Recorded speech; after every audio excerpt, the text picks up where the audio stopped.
En los últimos años, a lo largo y ancho de América Latina, se ha convertido en un tema de interés, de preocupación, de agenda pública, el de la libertad de expresión y de opinión. Ahí están los casos de Venezuela, pero también está Ecuador y está Argentina, y podríamos nombrar otros países donde desde el acceso a la información, la protección de periodistas, la inseguridad o otros temas relacionados son el centro del debate. México no es excepción, y para hablar sobre este tema, hoy vamos a tener un invitado especial que ahora le presentaré. Nada más, antes acompáñeme rápidamente a ver algunos datos que pueden ayudar a contextualizar este debate. Tras el fin de las dictaduras y los procesos de democratización en América Latina, una de las mayores preocupaciones en la región es ahora cómo lograr democracias de calidad y gobiernos transparentes que rindan cuentas a sus ciudadanos. La tensión por la libertad de expresión se convirtió entonces en uno de los temas de mayor interés en la región, así como los problemas que la limitan u obstruyen en perjuicio de los derechos de la ciudadanía. Los organismos internacionales y multilaterales como la Organización de los Estados Americanos y la Organización de las Naciones Unidas tienen relatorías especializadas en el tema y mantienen un estrecho seguimiento de algunos de los asuntos que más afectan la libertad de expresión en el mundo y Latinoamérica, como son la violencia contra periodistas, la concentración de medios, el manejo de la publicidad oficial o la regulación de Internet. En México se discute la reforma a las telecomunicaciones. En Uruguay se dedicaron 2 años a sacar una regulación que abriera la competencia a los medios, y Argentina llevó una discusión similar provincia por provincia, en tanto que Brasil acaba de generar la primera regulación de Internet con enfoque de derechos humanos en el continente. De todo esto nos habla el relator especial de la ONU, Frank La Rue, en una reciente visita a México, donde ofreció recomendaciones como las siguientes. Estas son las posiciones. Primera, La Rue felicitó a México por las reformas constitucionales de 2013 y especialmente por la de telecomunicaciones, aunque comentó que el desafío ahora es defender hasta los últimos detalles los avances logrados en materia de radiodifusión y telecomunicaciones. Segunda, México agregó, dio un gran salto en esta materia y tiene que existir una ley que la complemente. Tercera, recomendó también abrir amplias consultas entre la población. Más vale invertir tiempo en la consulta con la sociedad porque así se gana el consenso, afirmó. Cuarta, sobre agresiones a periodistas, La Rue afirmó que es necesario proteger a los informadores para que el derecho a la información de los ciudadanos no sea vulnerado. Quinta, al respecto, el abogado general de la UNAM, Luis Raúl González Pérez, manifestó que la censura es la violencia más clara a la libertad de expresión. Estamos de regreso en Opiniones Encontradas. Vamos a hablar sobre la situación de la libertad de expresión en América Latina, y quién mejor, ya le adelantaba antes de ver este pequeño reportaje que le hemos pasado, para abordar este tema. Y hoy me acompaña, me da mucho gusto que esté con nosotros en este foro, Frank La Rue, que es el relator especial de la libertad de expresión de la Organización de Naciones Unidas. Frank, muchas gracias. Pepe, un gusto estar contigo en el programa. Muchas gracias, de verdad, que estés con nosotros. Y nos acompaña también Gerardo Galarza, director general adjunto editorial de Excelsior. Gerardo. Gracias, Pepe, por la invitación. Buenas noches a todos.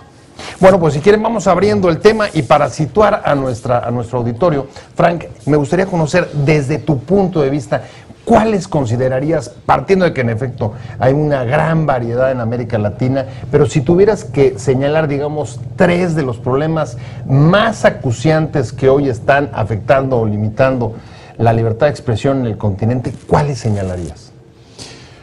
Bueno, me alegra muchísimo que me lo digas porque he estado trabajando en esto, que dicho sea paso son 3 problemas que se repiten en otros continentes del mundo, no solo en América Latina, pero en América Latina yo te diría, uno, yo creo que se está dando una sobrecomercialización de la visión de la comunicación y de los medios de prensa. Yo creo que la prensa comercial juega un papel fundamental, pero no es la única visión. Yo creo que tienen que haber medios comunitarios, tienen que haber medios étnicos de pueblos indígenas y tienen que haber medios públicos. Entonces yo creo que mantener esa diversidad y pluralismo es uno de los grandes desafíos, y esto implica algo que me parece que Estados Unidos es el que más fuertemente ha desarrollado, las leyes antimonopólicas o en contra de la propiedad cruzada de medios, para mantener no solo el principio de diversidad y pluralismo, diversidad de medios y pluralismo de ideas, sino también para poder mantener la libre competencia del nivel comercial. El segundo tema, que va de la mano, yo creo que tenemos un pequeño rezago, pero América Latina está actualizándose, es en el tema de Internet. Tenemos un rezago en cuanto a la conectividad de nuestros pueblos. Internet se vuelve todavía mucho el beneficio de una élite tecnológica y económica, o sea, todos los universitarios tienen, todas las universidades tienen. En las grandes ciudades es muy fácil acceder al Internet y ir a un cafenet, pero si uno se traslada a las zonas rurales, ese no es el caso. Yo planteé un informe sobre el Internet, creo que hay grandes pasos. Brasil acaba de aprobar lo que le llaman la ley de marco civil, que es la primera legislación para regular, ¿no? Para regular, pero es la primera regulación desde la perspectiva de derechos humanos, ojo, porque yo sí creo que hay que regular y garantizar la libertad de expresión. Reconocido ya como un derecho. Como un derecho, pero hay regulaciones buenas y hay regulaciones malas. Claro. Brasil nos ha dado un ejemplo de una buena regulación, mantiene la neutralidad del Internet, la universalidad del Internet, el enfoque de derechos humanos, creo que hicieron, y es producto de la primera experiencia concreta de diálogo multisectorial en lo que ellos llaman el comité gestor, el comité gestor de Internet, CGI.br, que además tiene el registro de dominio de las direcciones de Internet que terminen en .br. Eso, en la ley de marco civil costó mucho, no ha sido fácil, es un proceso, 2 años de estarla discutiendo, pero la lograron al fin, ¿no? Ajá. Y en tercer lugar, el tercer problema es la violencia contra la prensa. Y la violencia contra la prensa está sucediendo en el mundo entero. Yo creo que hay un alza de violencia contra la prensa. Lo dejé de último a propósito, no porque sea menos importante, sino por lo cercano. Porque es el más importante. Pero yo intuyo, yo vengo ahorita de UNESCO de celebrar el Día Internacional de Libertad de Prensa, el 3 de mayo, y observamos en el mundo entero. Esto es un fenómeno que no es solo de México. Ahora, como decía un amigo mexicano, eso tampoco es consuelo, digamos, que en América Latina estemos igual que otros continentes. Yo digo que este auge de violencia se debe a 2 razones. Uno, al poder del Internet. Toda la prensa tiene una versión en línea ahora, entonces cubre más público y cubre con más velocidad, tiene más información, más noticias, tiene más efecto. Y segundo, yo creo que lo que se dio en Egipto y en Túnez demostró las revoluciones árabes. Exactamente, la llamada primavera árabe, digamos, demostró que aunque no hay un plan, porque no lo había y hasta la fecha no lo hay, creo yo, de transición, pero lo que sí había es que la información moviliza. Las redes sociales movilizan a las personas y lograron botar 2 dictaduras que parecían sólidas, una de 30 años, la de Mubarak, y la Ben Ali de 36 años. Entonces quiere decir que hasta una dictadura fuerte cayó por la acción de la sociedad, pues la acción no del Internet, sino del pueblo, pero movido por el Internet. Entonces, ¿qué es lo que sucede con esto? Que el poder de la información y el poder de la noticia, el poder de los medios, hoy cobra más relevancia. Entonces, si a eso le agregamos el tema de periodismo investigativo, si la prensa investiga crimen organizado, la prensa investiga corrupción de funcionarios, o la prensa investiga contaminación del medio ambiente, o temas álgidos de esa naturaleza, por supuesto que hoy genera más miedo porque esa noticia cubre más espacio. Yo creo que a eso se debe en el mundo entero y la alza de violencia. Y en el mundo entero te digo yo también que la causa principal es la impunidad.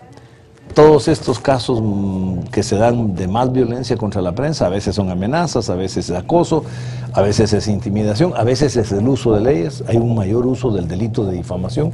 Yo mismo he propiciado la despenalización de la difamación, dejar la difamación como acción civil, porque es intimidatoria la penalización, pero también el mayor número de muertes de periodistas quedan sin investigar, y esto es muy lamentable. En la impunidad total. Yo creo que ahí hay 3 temas que ya pusiste sobre la mesa que me parecen muy interesantes y algunas provocaciones que traigo con Gerardo Galarza. Y la primera preocupación, voy a empezar de atrás para adelante de los 3 tesis que puso, de los 3 prioridades que puso Frank, Gerardo, y es, a ver, ¿tú considerarías México es uno de los países calificados como los más peligrosos para el ejercicio de la libertad de expresión?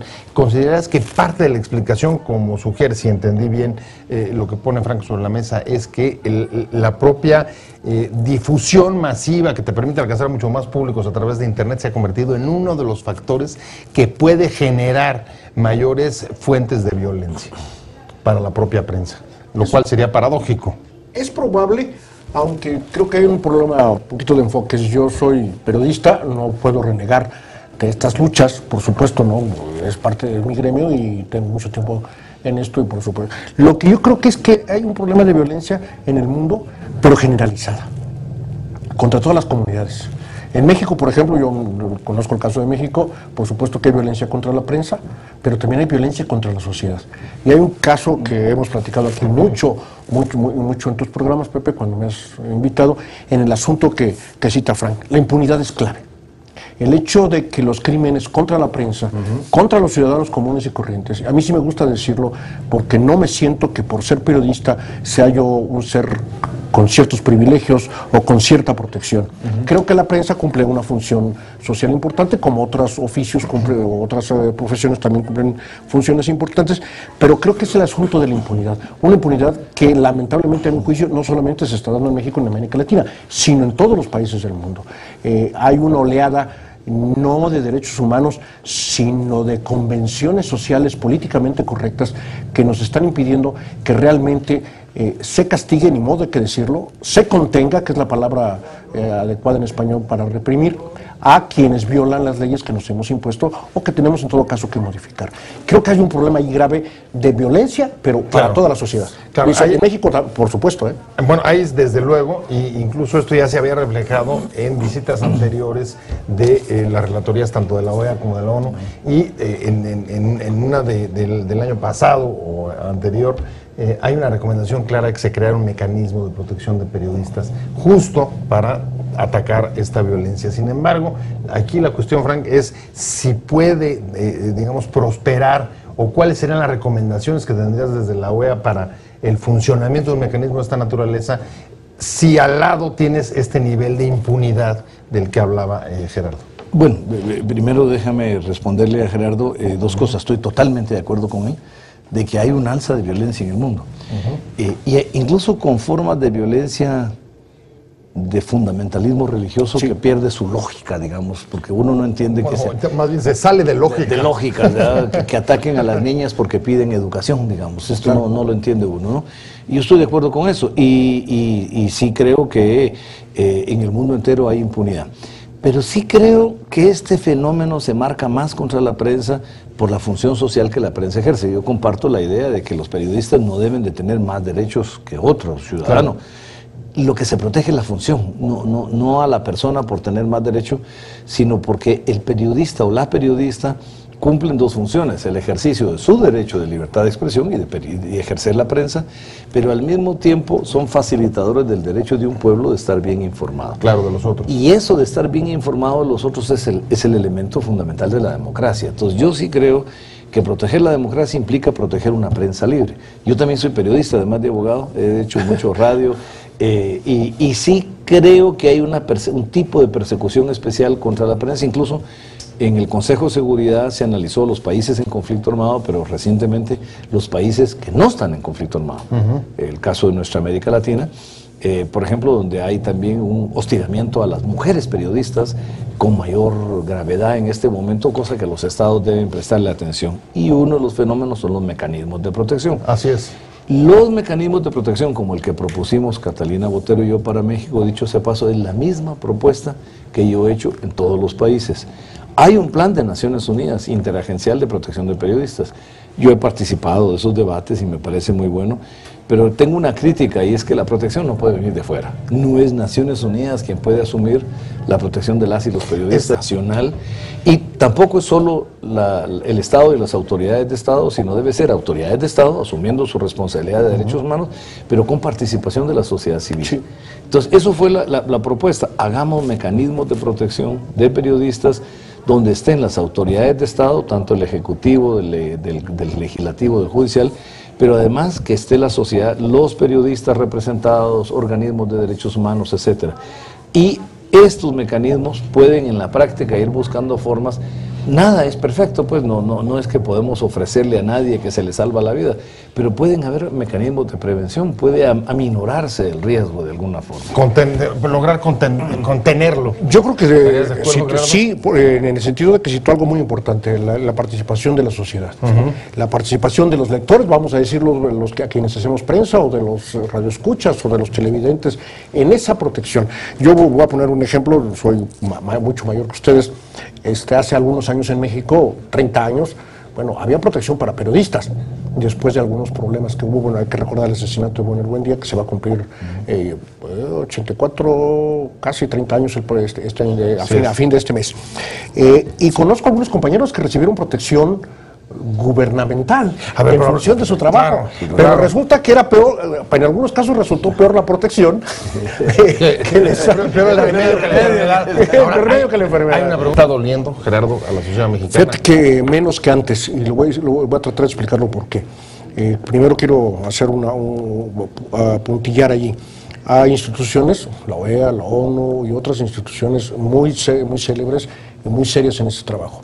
Pero también las agresiones a la prensa y a los periodistas, a los medios de información en general, han provocado que surjan muchas agrupaciones que no tienen la misma seriedad. Y en México creo que nos está pasando lo del cuento del lobo, ¿sí? Hemos dicho tantas veces que viene y que ha venido, pero el día que realmente venga no nos va a pasar. Creo que nos hemos exagerado, y sobre todo también el hecho de que, por ejemplo, yo recuerdo hay 66 casos en los últimos 10, 12 años de periodistas agredidos, asesinados pues o muertos, que no haya resultados, se van perdiendo en el asunto y va quedando vamos cayendo otra vez en la impunidad, y entonces ya no causa tanta sorpresa, ya no causa tanta la impunidad, además, indignación. Desensibiliza. Desensibiliza. Creo que aquí está, y creo que no debemos perder, como decimos los reporteros, cuando reporteamos asuntos, la capacidad de sorpresa para buscar notas. Tampoco tenemos que perder la capacidad de sorpresa para saber cuando hay agresiones y tener una capacidad de respuesta, no solamente en los medios, que son un poco lo que podemos hacer, sino de nuestros lectores, de la sociedad que está allí y que debe saber que no está protegiendo, allí estoy de acuerdo mucho con Frank, a un periodista en particular, sino está protegiendo una libertad que en algunos países sin teóricos del derecho dicen, y esto está estudiado mucho tiempo, que es la libertad madre de todos los derechos humanos, ¿sí? Es el derecho humano que da origen a todos los derechos, la libertad de expresión, la libertad de pensamiento, te da derecho a la libertad de culto, a la libertad de creencia, a la libertad de manifestación. Es difícil que existan si no existe la libertad garantizado. Ahora, hay otros dos temas que ya había tocado Frank. Solo me gustaría dejar dos palabritas del tema de impunidad que decía Gerardo. Uno, impunidad es el factor más importante de violencia contra la prensa, porque lo que sucede es que los pueblos se acostumbran a pensar que la profesión de periodismo es por naturaleza una profesión peligrosa. Y que entonces, es parte del salario. Sí, es parte de las consecuencias del trabajo, entonces que es normal. Y entonces los órganos de justicia tampoco investigan, no procesan y no encuentran a los responsables. Y cada caso que quede impune, la invitación en muchos casos más. Claro. La impunidad es el tema central a resolver. Ahora, están los otros dos, y tengo que ir corriendo porque no tenemos demasiado tiempo, Frank, y es citas como problemas de la libertad de expresión, internet y los medios radioeléctricos. Justo cuando en Brasil se estaba discutiendo la regulación que mencionabas, en México también había discusiones sobre una iniciativa que está discutiéndose en el Senado sobre una reforma a telecomunicaciones. Desde el punto de vista, digamos, de la relatoría de Naciones Unidas y del conocimiento de los estándares en América Latina, ¿cuáles serían las recomendaciones que podrían hacer, digamos, que desde ese ámbito? Yo te diría en dos temas. Para el Internet, yo recomendaría ver la Ley de Marco Civil de Brasil, me parece un excelente modelo, y el documento de principios que hizo el Comité Gestor de Internet de Brasil, de los cuales son 10, pero yo citaría 5. Uno, darle un enfoque de derechos humanos, que homogeniza la visión de Internet en el mundo entero. Segundo, tiene que haber un enfoque democrático. Solo una sociedad democrática que abra un diálogo multisectorial puede trabajar la gobernanza del Internet, y ellos lo demostraron con el Comité Gestor, que es un comité multisectorial que realiza, que propone políticas públicas, y fue el que propuso la Ley de Marco Civil. Tercero, hay que garantizar la universalidad del Internet. Si es un ejercicio de derechos humanos, por ser ejercicio es universal, pero además la universalidad de la conectividad, aunque implique subsidios de Estado y esfuerzos de Estado, que todo el mundo tenga, si no en la forma individual, en forma colectiva, con centros comunitarios, pero un acceso a Internet garantizado para que no sea un motivo de élite. Cuarto, la multiculturalidad, que el Internet exista en todas las culturas y todos los idiomas. Esto llevará tiempo, pero es el ideal. Y quinto, que es tal vez el más difícil, pero el más importante, es la neutralidad. El Internet no debe estar al servicio de ningún país, de ningún sector económico, de ningún sector político, de ninguna ideología y de nadie, no tiene fronteras, debe estar al servicio de la humanidad completa. O sea, no bloqueos, no intervención. Así es, yo creo que el Internet es de lo más difícil porque hay que regularlo. Creo que hay mensajes prohibidos en Internet, pero prohibidos con responsabilidad ulterior porque son delitos. Por ejemplo, la incitación al terrorismo, al crimen organizado, al tráfico apología de de la niños, violencia, la prostitución infantil. Algo tan sencillo que vimos en México, la ubicación del difundir por redes sociales, la ubicación de los puntos del alcoholímetro, por ejemplo, que pues no se trata para que te cuides. para que te cuides, no se trata que sea un delito, que no caiga uno, pero que sí puedes provocar accidentes, puedes provocar todo. Creo que allí no habría ningún problema en regularlo, pues yo estoy de acuerdo. Ahora, ¿ves estos estándares en las discusiones sobre Internet en México no. y regulaciones de telecomunicaciones? En México todavía no. ¿Por y qué? Lo voy a decir con franqueza. Yo escribí hace algunas 2 o 3 semanas una columna, porque somos absolutamente ignorantes. Y quienes están legislando han demostrado por lo menos que no tienen conocimiento de lo que significa esta herramienta tecnológica. Si están viendo al Internet como un medio más, no como lo que es, pensando en la prensa, pensando en la televisión, pensando en radio, como uno más, y que creo que tenemos un problema enfrente diferente y una oportunidad diferente también. O sea, no estamos, digamos, comprendiendo desde el punto de vista de cabalidad, no se trata simplemente de otro soporte, de otra plataforma, sí, sino de un asunto. El Internet te plantea otros desafíos. Hasta la protección de la niñez. En televisión tú puedes poner un horario de protección de la niñez y Internet no tiene horario. Está fuera. Entonces, es otro desafío. Y en el segundo tema que tú me preguntabas... Es de Telecom. Mira, yo creo que es importante. Yo felicité a México y vengo del Senado de México y felicité al Senado ahorita por la reforma constitucional. Yo creo que México dio un gran paso y creo que fue producto de un gran consenso en el legislativo, en las 2 cámaras. Me parece que esto es un avance importante y que hay que reconocerlo y nosotros que hacemos derechos humanos debemos ser los primeros en felicitar a un país que haga esta reforma. Creo que es importante también que la legislación ordinaria sea congruente con esa reforma constitucional. Lo más importante es que esa reforma se convierta en realidad en la ley y que no vaya a haber contradicción entre la ley y lo planteado en la reforma constitucional. Y aquí sí, digamos, hay elementos del principio, que es un principio histórico que UNESCO lo planteó, por cierto, a nivel teórico, que es el de diversidad y pluralismo, que es decir, diversidad de medios y pluralismo de ideas. Yo creo que este hay que seguirlo insistiendo. A mí me parece que Uruguay tiene una de las leyes más interesantes de servicios audiovisuales, con una salvedad. Ellos tuvieron 2 años de consulta social, pareciera tiempo perdido, pero fue bien empleado porque generó todo un consenso social. Yo felicité la ley con una crítica que le hago, que todavía la tienen que corregir, la van a corregir, que les falló y todavía la van a enmendar, y es que el órgano regulador no es del todo independiente. Son 4 organismos del Ejecutivo más la Presidencia, son 5 miembros, todos nombrados por el Ejecutivo. Para mí, tan importante es el contenido de la ley como la independencia del órgano regulador. El órgano regulador debe ser absolutamente independiente, con nombramiento de expertos en el tema, pero que provengan de diferentes sectores y nombramiento multisectorial. Y es este órgano regulador el que debe ver el tema técnico, la frecuencia, la banda ancha del Internet y todo lo demás, pero también el tema de contenidos, para que no haya injerencia política de quienes ejercen el poder, sino sea un órgano regulador técnico, independiente y autónomo el que lo decida.